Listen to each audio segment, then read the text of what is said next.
ദേശസ്നേഹ ചരിത്രത്തിൽ സ്വന്തം ജീവൻ കൊണ്ട് തന്നെ വയനാടിനെ അടയാളപ്പെടുത്തിയ ധീരജവാൻ വസന്തകുമാറിന്റെ സ്മരണാർത്ഥം കൽപ്പറ്റ നിയോജക മണ്ഡലത്തിലെ സർവീസിൽ നിന്ന് വിരമിച്ച ജവാന്മാരെ ആദരിക്കും. MLAയുടെ ആസ്തി വികസന ഫണ്ട് ഉപയോഗിച്ച് നിർമ്മിച്ച മേപ്പാടി വാഴക്കണ്ടി ഉന്നതിയിലെ സ്മൃതി മണ്ഡപത്തിന്റെ ചുറ്റുമതിലും ജവാൻ വസന്തകുമാർ റോഡ് ഉദ്ഘാടനവും നാളെ നടക്കുമെന്ന് ടി സിദ്ദിഖ് MLA അറിയിച്ചു.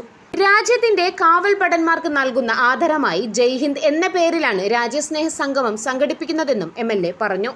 ജമ്മു കാശ്മീരിലെ പുൽവാമയിൽ ആക്രമണത്തിൽ വീരമൃത്യു വരിച്ച CRPF ജവാൻ VV വസന്തകുമാറിന്റെ കുടുംബത്തോടൊപ്പം ഇന്ത്യക്ക് വേണ്ടി അഭിമാനകരമായ സേവനമനുഷ്ഠിച്ച യുദ്ധവീരന്മാരും പങ്കെടുക്കും.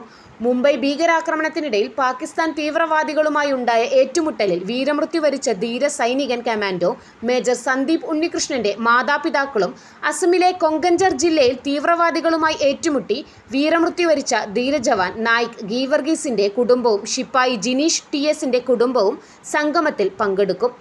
150-ലധികം വിമുക്ത ഭടന്മാരെയാണ് ആദരിക്കുന്നതെന്നും MLA പറഞ്ഞു.